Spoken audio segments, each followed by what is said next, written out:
the Esplanade at Skye Ranch community in central Sarasota, Florida. In today's video, we are going to fully build a new construction home in real time together. Basically, all the steps required to go from that vague starting price on their website to what you're actually going to spend. Hundreds of upgrades, the fees, and everything in between. My goal here is to peel back the layers of, in my opinion, an often unnecessarily so convoluted and confusing process for an incoming home buyer. So I really hope you enjoyed today's take on Esplanade at Skye Ranch, and let's get started. Welcome back to the brand new design and build video series where we attack the buckets of pricing and fees when it comes to new construction homes. In one part, because to me, this is the domino. You could love an area, a location, you could love a neighborhood itself even, but if this individual part of your criteria doesn't work, it's basically a non-starter, so that's why it's my starter. Secondly, if there's one gap of information that exists in the market that needs to be filled, I think it's this void right here.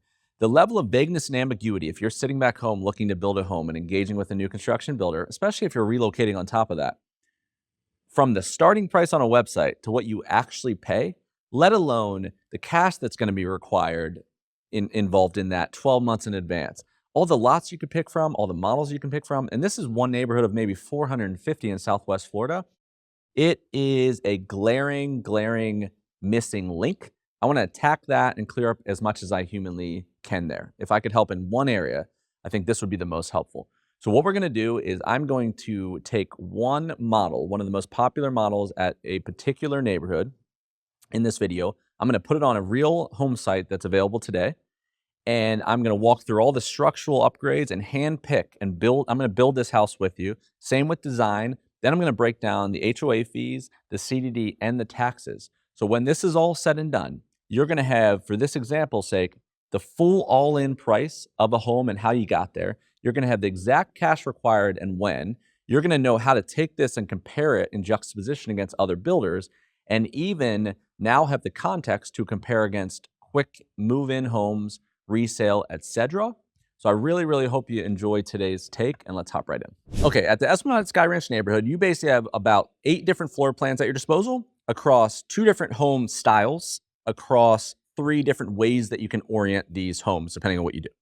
It sounds confusing. I'll explain it really briefly here before we hop into our exercise. The first thing you can do in the smallest kind of home, the smallest everything, lot size, home type, everything, is a paired villa. Just like it sounds, 2 homes attached to each other. Now, what I would say in my experience, based on depending on what state you come from, we do a lot of Northeast, a lot of Canada, and increasingly a lot of the California, Arizonas, Seattles of the world as well. A lot of the villa atmosphere isn't like it's here suburban-wise. These live very similar to single-family homes, like really similar. They have garages. They have a lot of times 3 bedrooms, 2.5, maybe even like a flex space in addition to that. The major difference really lies when you get in there. It's a little bit narrower. So you could have still like 140-foot deep lot. So you don't really lose out there a ton. But when you walk in there, you're going to have a little bit more stacking. If a lot is simply in the 30-foot range or the 42-foot range, the chance that your living room is behind your kitchen, your bedrooms are on one wall and they stack in addition to the laundry room, that's a width thing. That big open sprawling floor plan that everybody pictures in their head comes with width and almost width alone if you don't use a second story. So that's one option. But you benefit on cost and all that kind of thing. So you just got to see what's right for you. Then you have 2 different types of lots that you can do single family homes on, 7, 8 different floor plans that spread amongst them.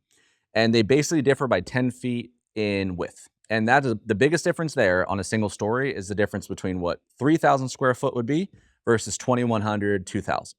A 62-foot wide lot is very well structured for 3,000 square feet, 3 bedroom or 4 bedroom, 3 bath with a really open kind of floor plan feel. That's better on a 62 foot. If you had 3,000 square foot on a 52, the chance that you go upstairs is probably really high. However, if you did 2,100 square feet on a 52, it would be basically like the daughter or son of the 3,000 square foot. It would be the right size for the lot.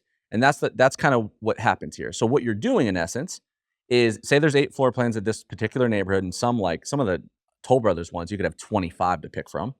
But what you're going to do most likely, 99, maybe 100% of the time, you're going to pick the home you like the best. And then after you pick the home, they're going to say 100% of availability existed. They're going to say that if there's 500 lots in the neighborhood, these 280 can do the 62-foot home. It's not go pick any home, build on any lot.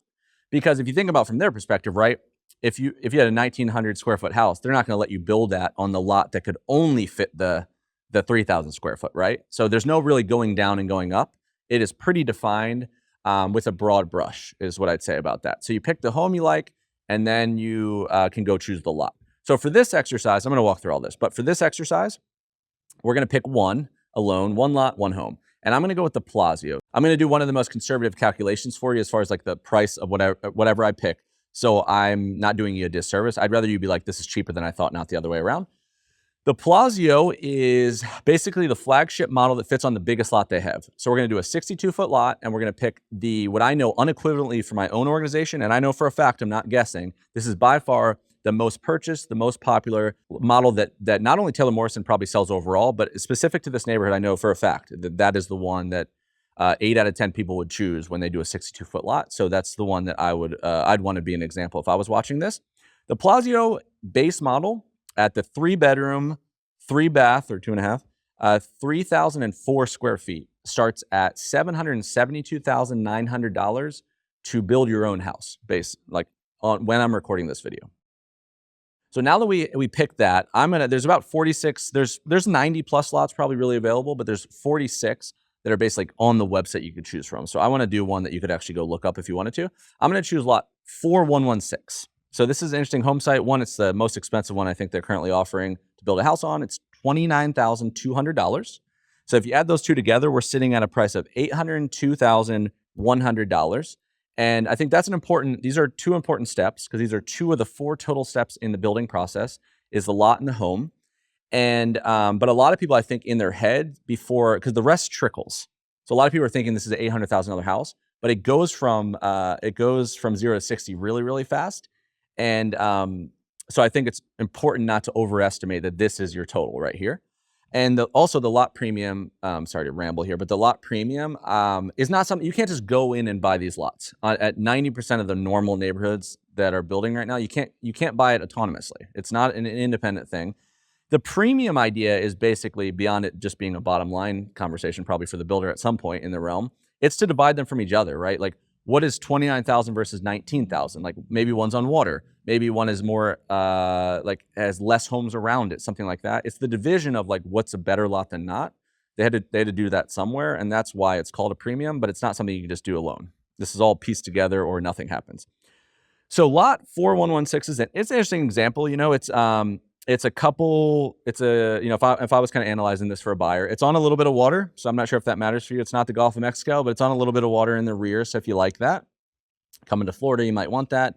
It's also not directly on the corner of like a turn or anything like that, which is fine, but it's not. It's a couple houses in. It's pretty central to the neighborhood. If you look at like future development phases, all that kind of stuff, this one in 12 months, you would kind of know what you're getting based on what else they would do after the fact. So I think it's a good exercise. So we're going to start with those 2 pieces, and there's about 4 total. We're going to next hop to the 3rd major element of what would actually make your contract. This is what you're going to pay the majority of your deposit on. This is what you're signing on, and that is structural upgrades. Hey, I'm jumping in for a very quick video interruption. I hope you're enjoying it so far, to announce a brand new AI-centric database tool I just launched. I call it the New Home Geeks Audit. You go to this URL right here, enter a very quick and easy form, and this allows me to shoot you back the top 2 to 3 models in the best 4 to 5 neighborhoods personalized to you that allow you to basically say, I like this, and us to say, you should look at these other things as well before making the best decision possible. So check that out before you head out, and let's go back in. Okay, so now like I mentioned, I am going to walk through the different categories that exist within the structural upgrades of this one neighborhood with Taylor Morrison, but many others are very similar. I'm going to select certain options, going to build this on top of our first 2 steps, which is going to give us our exact to the penny, in this example, contractual price, but will also give you your exact to the penny design that you'd be required within a very short amount of time after signing that contract. So little double whammy there. Again, I'm being conservative here. So first major thing is the front elevation of the home. All those cool, fun pictures of when you go on a website and you see one home model and you're like, you could do 7, 8 different front designs. That's, for the most part, not an insignificant cost. It's one of the biggest cost items because now you don't have to do it. It comes obviously with the front of a house already, But it's not just changing it looking coastal versus Mediterranean. A lot of times this changes the full type of, like you could have bay windows, the roof line structure, the size of the door, changes a lot of the front structure, hence the cost. And if it's not an out of the box thing for these guys, then it's not just like economies of scale for them. So in this example, there's a handful of options. It comes with an Elevation A Mediterranean design that is no cost. We're going to choose, again, just to give you like you hedge your bets on conservative nature. We're going to choose a coastal. I'm a coastal guy, so we're going to choose a coastal elevation. This one happens to be $21,500. And don't panic yet. Just one example. You do not have to do this. $21,500, and we're done with elevations. Next thing, we're moving on. We're going to kind of breeze over the color packages. A lot of the color stuff, it's not really a cost thing. They're not going to let you paint this house any color you want. If there are options to be chosen from, a lot of it's dictated by what are you physically allowed to do based on what the neighbors did and how early you are, because they don't want all the homes to look exactly the same. So you might not, if there's 20 options to pick from, which there's usually not, you usually can't pick all of them because they're varying the neighborhood amongst what the neighbor already chose, even if the house isn't finished building. So, but a lot of times there's going to be no cost element there. So we're still at the 21K. The second or the third category is architectural details. This is going to be your tray ceiling piece for the most part. I'm a big fan, real pain to do later in my opinion, not crown molding, but this is tray. One, it adds height to the ceiling. That's a big element. It also looks nice. This one, we're going to add the tray ceiling package that exists in the primary suite and the great room, and also adds bay windows because the bay windows add like a couple feet to the physical room. So this is all stuff that you wouldn't really want to do later, but anywhere we could add sneaky footprint details. Same with like the front elevations that come with bay.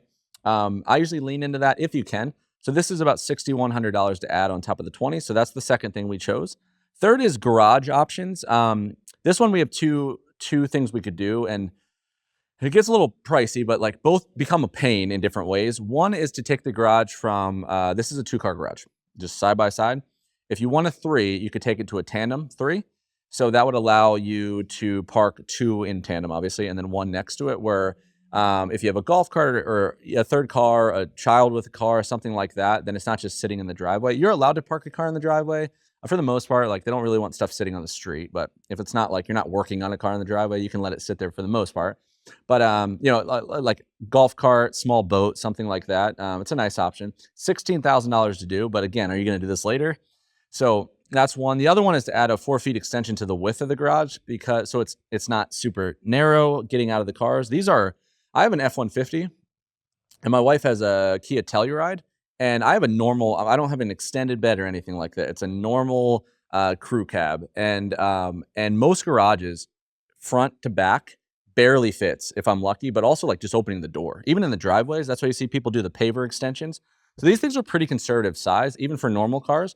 So a lot of people add the 4 feet extension for that, but also like if you have storage, if you're moving, a lot of these things, right? Like a lot of people that move with us, even a smaller house where they're used to was like 4,500 square feet with a basement. So storage here is very different. I would say you're going to bring a lot less stuff. Clothes, for example, right? Male or female, but a lot like coats, boots. Like people are like, where's the coat closet? Like we don't have a super big need for that. If it rains, you can kind of run to your car fast, but you don't have like this whole different wardrobe for the most part. So that's part of it. But storage, like a lot of it's like people are building storage into the attic where it's not really built for that purpose, or a lot of it's garage storage. It's hanging racks above the extension of where your garage goes up. It's above the racks or on the sides. 4 foot extension, in my opinion, would be really applicable to that. So that's one thing, but this example, I'm not going to add it. I'm just going to do the tandem. So we're adding another 15K. So we have 21K, 6K, 15K. I will give you the exact number here in a second. I'm going to leave the 4 foot off. Next is the kitchen and the bars. One of the big things, if you're going to do this level house, is the idea, do you want to do a gourmet kitchen? Because what a gourmet kitchen is going to do in this model is going to change the footprint. Because a lot of the base models, even if the appliances were nice, you can't just put in any appliances you want for the most part. They're going to come with you can pull them out and replace them, but they're going to come with a base range, microwave. Most of them come with a base refrigerator. Some don't, depending on the timing. Did I say them all? And like maybe a built-in vent to the cabinets or whatever. A gourmet kitchen would give you the built-in oven, put the oven one place, the microwave the other one. You could go to a large burner gas range, and maybe do a aluminum vent or a fancy trimmed out vent instead of the one that's built in that vents through a regular cabinet. So the big thing about that would be like the built-in oven versus the not and all that kind of thing. $13,700. I'm going to add, it includes a cooktop, a built-in oven, designer hood, and a built-in microwave. So we're adding that. Next one is rooms and baths. This is where you could do a four bedroom option. It depends on like what else you did. Like, and I'll show here if I didn't already. I'm going to show side by side after the fact. But when you do that tandem garage, it's going to physically change that garage extra space shoots into the house. So it changes that part of the house. So some of these cascade on eliminate or add an option you wouldn't be able to do unless you did something else before, if that makes sense. So you got the 4-bedroom option, dining extension. In this example, you could add bay windows to the primary suite if you didn't already in a previous step. But in this example, I'm going to turn the flex room. This one has a massive flex room into a study by adding trimmed out French doors. This is a huge open space. 100% can do with a barn door later, could do yourself. And that's something to maybe really consider. It's $4,000, but all they're basically doing is adding the infrastructure and physical doors in a study that is still not a bedroom, doesn't have a closet, but it's the size of a bedroom. This one is underrated. It's one of the things I really love about this model. So we're going to add that one on there just for S's and G's. I don't want to say the words on here. Maybe it sounded worse. I abbreviated it. Okay, I digress. Outdoor living. Another one where, see, a lot of these things are going to be just a shameless plug. This would be one area to really think about using a third party is what should you actually do with the build and after the fact? And everybody has different opinions, but for the simple fact, even if you have, and we have like amazing reps we work with. The ones that we work with individually as a company, I have like trusted relationships with, and they're not desperate for money and typically not pressuring you, but asking the place you're buying something from what you should do as far as buying more or less inherently like is very, very tricky. Where like us, for instance, like this company for the most part has not been paying commission to real estate agents on anything other than the base model. And a lot of times they don't pay the land. So they're not like, if you bought $300,000 of upgrades versus 100, there's no money exchange to like me. So I wouldn't do that anyway, but the most desperate person may. So that's just food for thought there. And it comes into the outdoor area. Should I do a pool with the build? Should I do the outdoor kitchen or just stub it in? You need someone that's done it a bunch of times and know if this builder, if it's ROI positive versus not. Food for thought before I continue. Okay, options for outdoor. Covered outdoor living with extended lanai. So one thing to think about is, do you want to extend the roof line? Even if you do a pool after the fact. I wouldn't spend all my money on like pavers or travertine necessarily with the builder, depending on who it is and the timing. But if they do a covered patio that extends your physical roof line, I don't know if you're going to do that later. You can do the outdoor kitchen fully. You can do the outdoor kitchen rough-in. This example, I'm going to do the covered living with the extended lanai. I'm not really interested in the extended lanai, but that's something easily a pool company could come take, go on top of, extend. But I'm looking for the extended roof line. Outdoor kitchen rough-in only. That's all I'm going to do. So they're going to rough in stubs for plumbing, for gas, for the vent potentially, because Taylor Morrison does a vent too if you want. So $22K for the extended lanai, $3,100 for the outdoor rough-in only. If you added the full outdoor kitchen, it's another $25,000. I'm omitting that. We're almost done here. Just want to be detailed, so I hope this is useful. Interior doors, you can do pocket doors, you can do solid interior core, all that kind of stuff. I'm going to do full house, solid core, 8-foot doors. I know how people feel about 6 versus 8 in resale, and I'm going to spend the $6,000 there to do that. I'm also, just because of some storms I've been through and just how expensive this stuff is to do later, some of that stuff, if it's available, I'm going to do the impact windows. Depends on the type of house, the cost, all that kind of stuff, but I'm going to go ahead and add it for this example. I know it's a concern for people, but I've been in a home on the last hurricane in 2021, and I think the winds were like 150 miles an hour. I have 2 young children, and I was in a Toll Brothers house and had impact windows, and I couldn't even hear anything. And so I actually was a little bit bearish on the cost exchange for what it is based on me growing up in Sarasota forever. So if possible, I'm a fan of them, but to each their own. I know resale at $1 million plus, people won't buy certain homes at all because of how they feel about it. So just food for thought there. I'm going to add it. I'm not going to mess around a lot of plumbing. You could do water softeners. You could do stub-ins for water softeners. You could do utility sinks in the laundry room, stuff like that. Not going to touch anything there. I think I'm going to end here. I'm not going to mess with pool. I'm not going to mess with other patio stuff.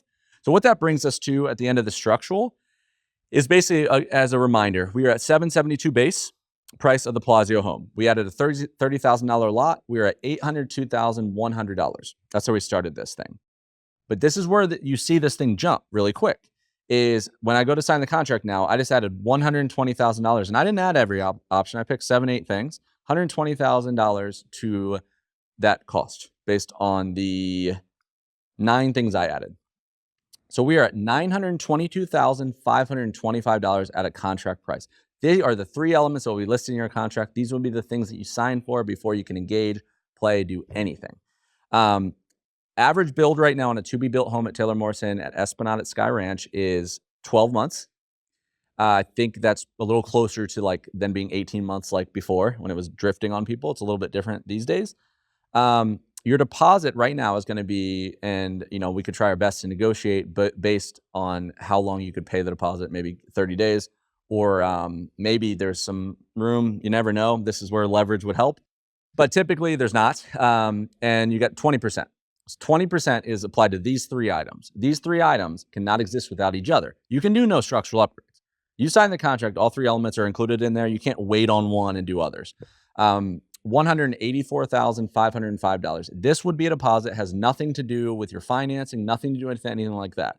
This would obviously, this money would be sitting in escrow. It would go towards those things, but this is in a complete silo. So the liquidity base, you need to be a little over $180K to do this home.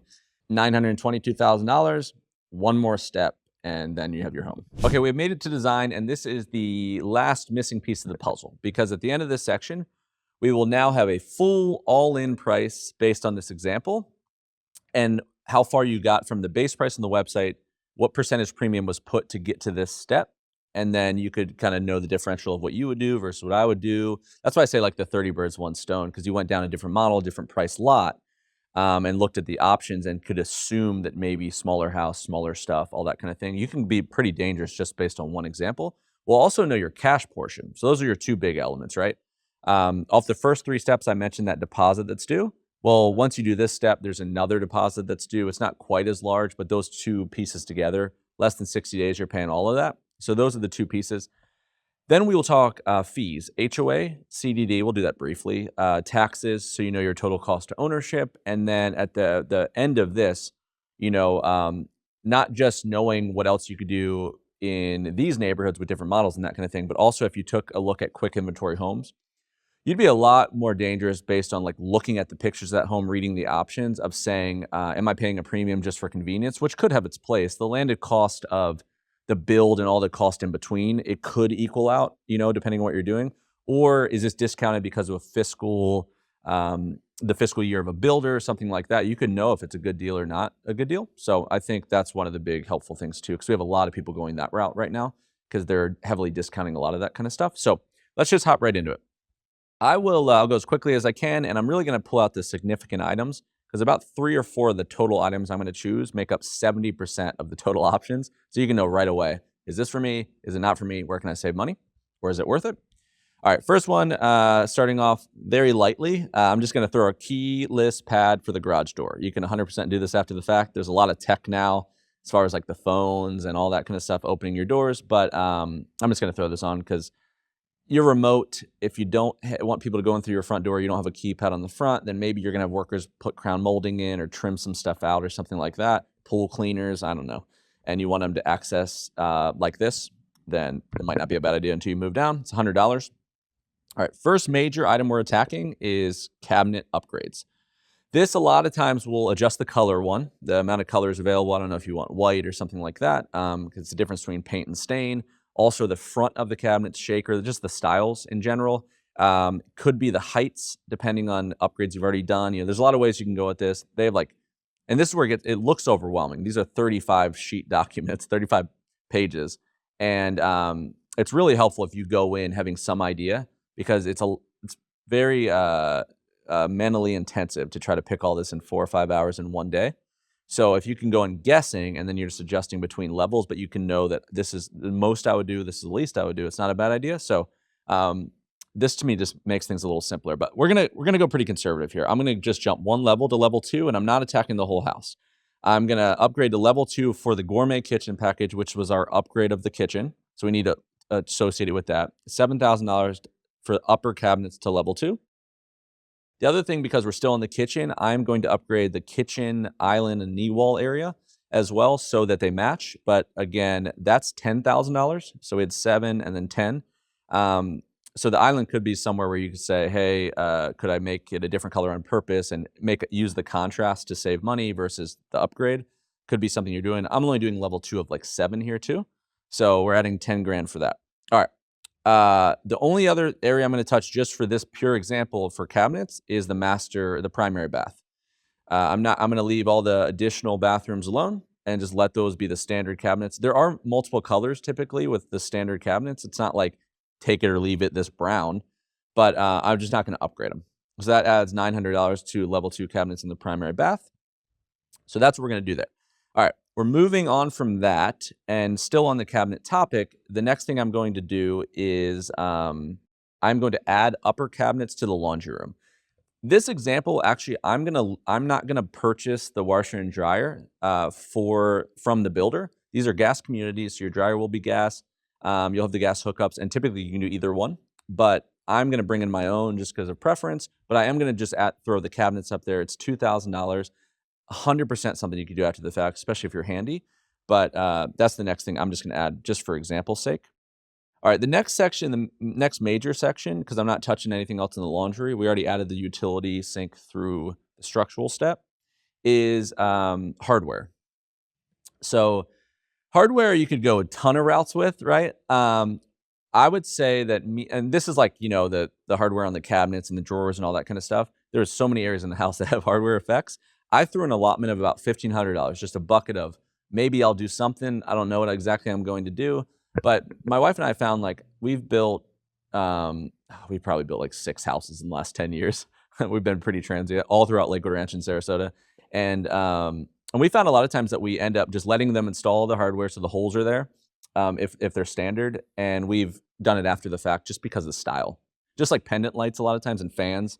It is convenient to have them in there, but we just didn't like the style. We like the real modern stuff. So food for thought, but $1,500 added to that. So far we are at about $20,000 added to our design category. Okay, next area is like kitchen accessories. So this isn't the full kitchen. We're going to loop back a little bit here in a second, but I'm going to do a couple of things. I'm going to add the trim out wall to make around the refrigerator area with the upper and the sides to make it sync with the cabinets. That's one.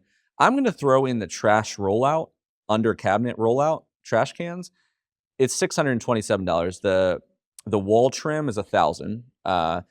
You could 100%. There's a million kits like on Amazon and Home Depot and Lowe's that you can. I've installed those cabinet things myself, but it's not that much cheaper. So I'm just going to throw it in there just to already have it in there just for this example alone. The other thing is I have had homes where the entire house, including my house now, are slow close. All the drawers, all the cabinets are slow close, like cushion close.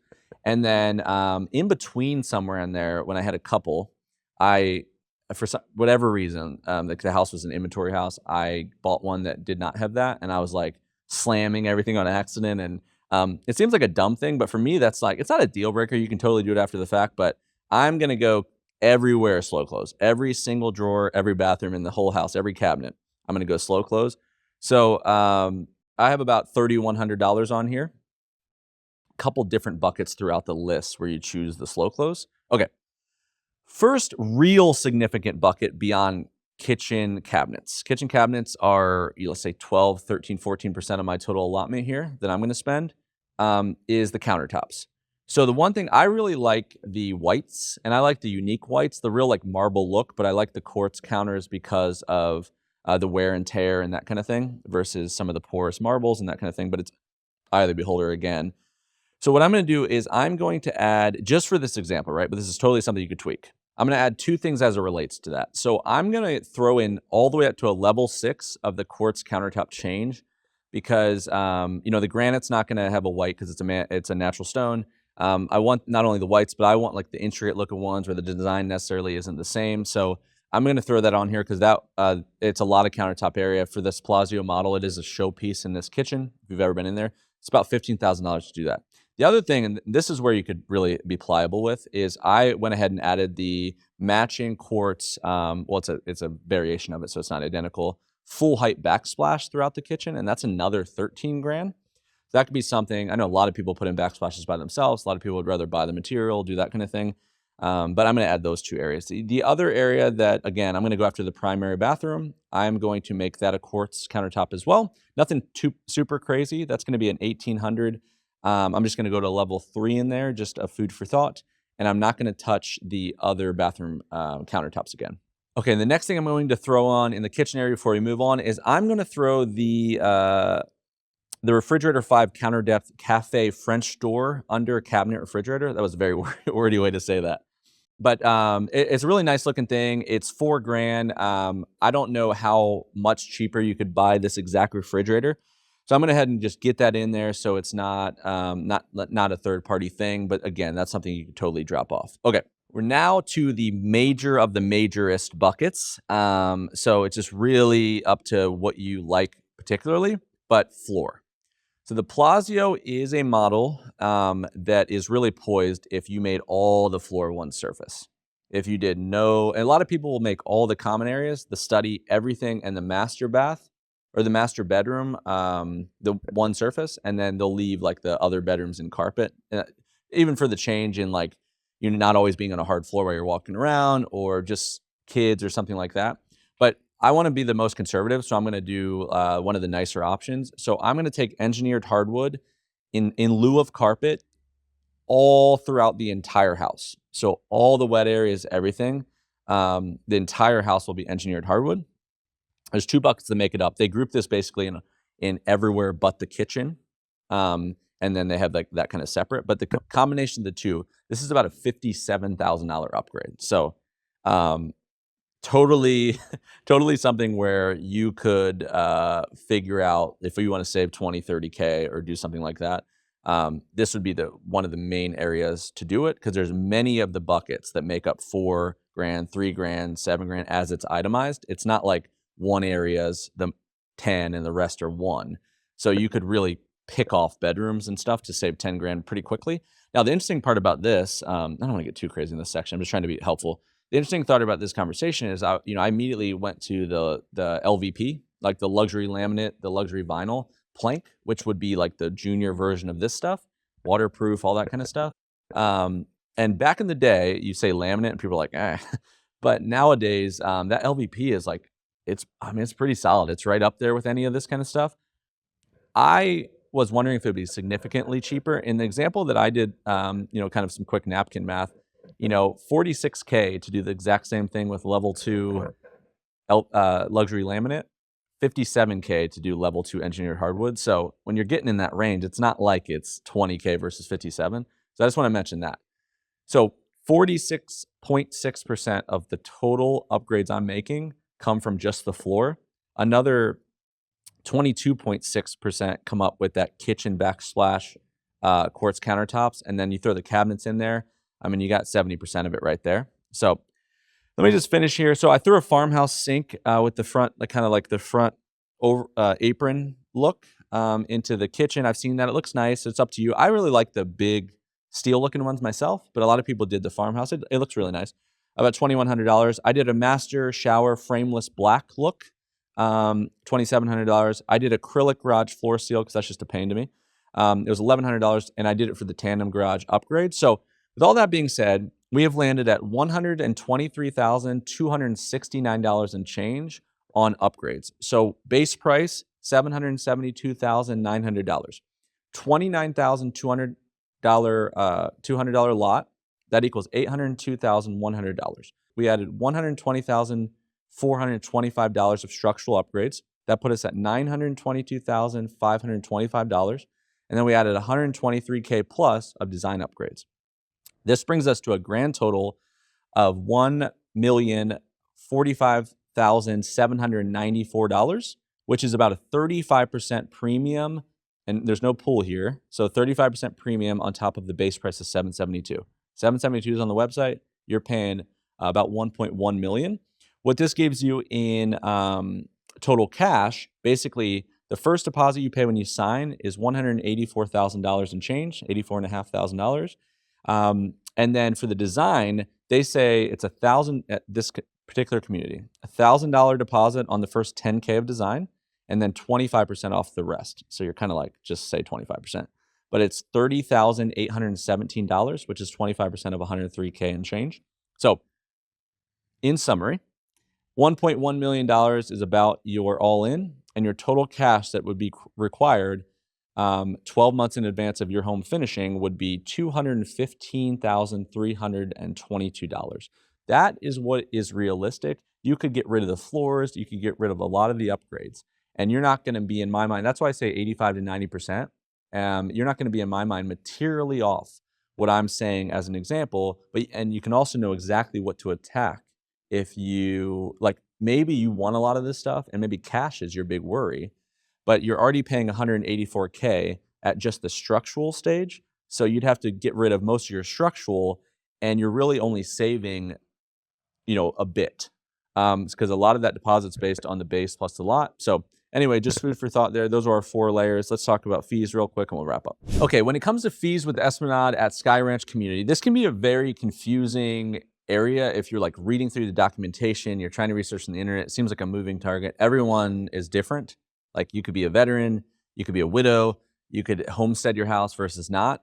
Really, it comes down to 2 major buckets. It comes down to taxes, including the CDD, annual taxes, and then your homeowners association kind of stuff. So we're going to hit HOA first. We'll go to CDD, and it is kind of a direct science, more or less, like within a very small percentage base. So when it comes to HOA for this one, we're going to just attack the home that we built here. So the Palazzo on the 62 on the particular lot we're building is going to be exactly $376.02 a month. Typically, this is paid quarterly. And when you're reading through any of their sheets, it looks convoluted because there's multiple buckets to make that up. If you add all those buckets together for this particular home on this particular lot, you divide it, the quarter into month. That's going to be your exact to the penny as of right now. Now, what that includes within the neighborhood, it includes your lawn care, right? So like this kind of home, lawn care would probably be $110 to $150 if you didn't count high trees and high shrubs a month right now. So if you just cannibalize that alone, it includes your irrigation, also includes all the communal communal areas and grass and road, whatever, and it includes the gates. This video is not about breaking down the particular lifestyle of the community necessarily, but it is important to know for the 376, if you're comparing around, Esplanade at Skye Ranch, as a part of the total Skye Ranch community, gets access to everyone's amenities. So if you're in the Esplanade side, 2,400 total homes with Skye Ranch on the master plan right now. Esplanade is going to have about 1,000 of them when it's all said and done, more or less. But you get access to the amenities right now in Esplanade, but you also get access to everything that Cassia at Skye Ranch gets access to, but that doesn't go both ways for Cassia people. And then one of the big things on the plans right now, from what I hear, is that they're going to build a whole nother amenity center that applies to Esplanade, not the whole thing. And they're shooting for a Bahama bar at that one. So if you've been to Azario or Esplanade Golf and Country Club, one of the most popular things by far is the bar service at the pool called the Bahama Bar at these communities. We'll show a picture or two here. But that's one big missing link here that people are bummed out about. So now a $376 a month fee, once that's done, I think there could be shades of gray there. Maybe this shakes out at $415, $450, something like that if I decided to take a guess. There's also going to be more homes, more spread about. So I wanted to have said that. Now, the other big piece that is a little bit confusing, especially if you're not used to CDDs and this kind of thing, this is the infrastructure and all the stuff when they originally built it out. And I know there's been a lot of like negativity around CDDs with Skye Ranch, rightfully so, about the cost and the premiums on them. But the way it is right now, if I'm just like telling you what they are, basically, is that when they acquired the lots, when they developed the lots, they're not all identical. So the lot that we picked, 4116, as a reminder, $30,000 lot, that is in the collection that's considered Assessment Series 2022. That is including debt and operations and maintenance of the CDD bond, $4,859 a year. Now, this is included in your taxes. So this is going to be one big bucket that we're going to talk about. But for instance, if you would built the same size home on a lot and collection like 5,000 through 5,045, there's different series of numbers. There's other collections where the same house can be built on a $4,100 a year instead of $4,700 a year. So timing does matter. So if you wanted to get really that deep into it, then that's really how if you handed a sheet, it's probably going to be separated like that. So it's not anything goes. It might be something you want to consider at the front. And then taxes right now, what I would do with a broad brush is, so we just built a house that cost $1,045,000 basically. And they're basically taking the assessed value of how they determine whatever the assessed is off of that. And then the average taxes in Sarasota right now are about 1.21%-ish.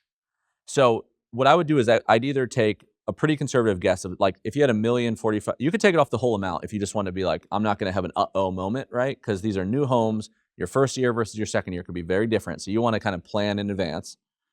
What I would do is I would maybe take the entire amount and I would take 1.21% and I'd add the CDD to it. So take 1.21% and then add another $4,859 to it. That'd be a good way to go.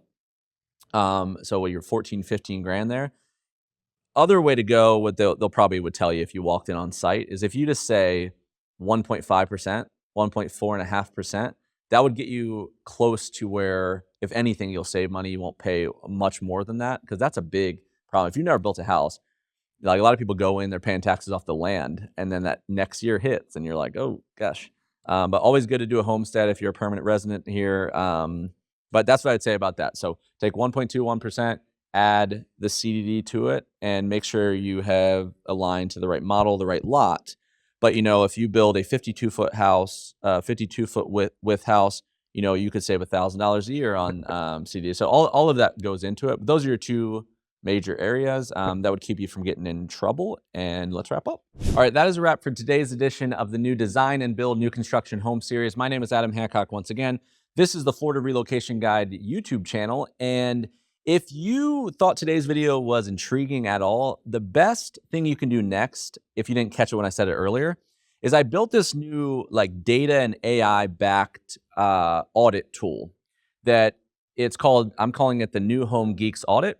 It's on my website. I'll put the link here again and pop it up somewhere. It's in the description box below as well. But it allows you to basically go through and enter this series of questions I have on a form that gives me more information of your individual criteria. Because this video is narrow, right? I picked one model, I guessed. I don't know you individually.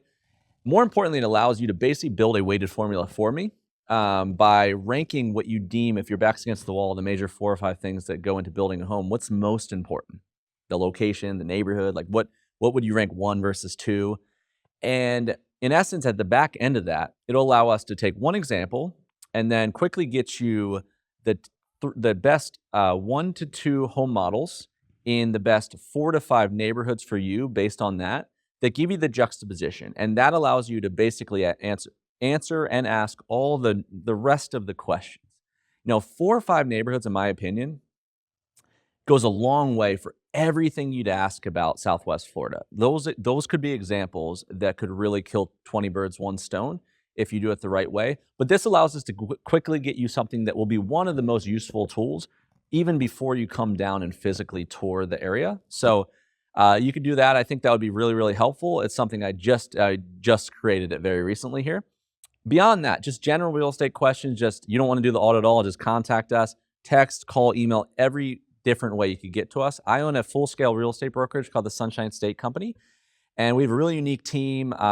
We really specialize in new construction and relocation. It's full-scale everything else as well, but we've really worked to make that an art form. I think that it really is helpful to be backed by an organization that is doing that most of the day, all day, every day, because leverage. We not only have way more examples, like Taylor Morrison, Neil, Lennar, the Custom Guys, Lakewood Ranch, Venice, the amount of more transactions we've done in single neighborhoods with new construction, just the data points that come with that, plus also leverage.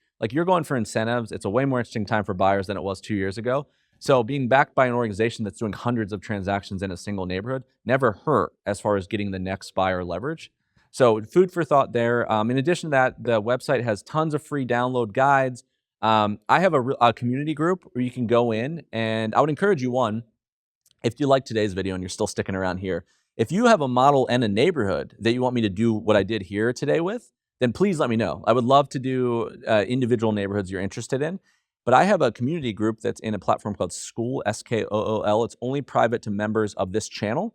that you can ask me any questions. And typically, if you go in there, you'll see I publicly DM back voice memos of my answers. So you ask me a single question, I'll give you like a 3-minute of all my thoughts in the world on the question, basically, typically.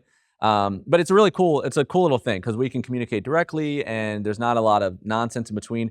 Even if you're working with an agent on my team already, then it's not to say that, one, I'm not communicating with them daily about you, but also you can ask me individual questions. Like that's the benefit of our team. It's like 1 + 1 + 1 equals like 18, not 2. So in my mind, it's a little better of a mousetrap than a regular real estate organization because you want volume of someone that's doing more transactions than anyone, so they know more information. But a single real estate agent just doesn't have the capacity to know as much as someone that isn't that. But you also want the level of service of someone that isn't doing 50 different deals at the same time as you. And you want broker direct support. That's what we built because that's what I didn't think was there. So anyway, I'll end it there. Thank you guys so much. I really appreciate the time. Even if you don't contact us, the support I'm always grateful for. I really just hope you find the information interesting and helpful, even if you don't engage with us. And my name is Adam Hancock. We'll see you on the next one.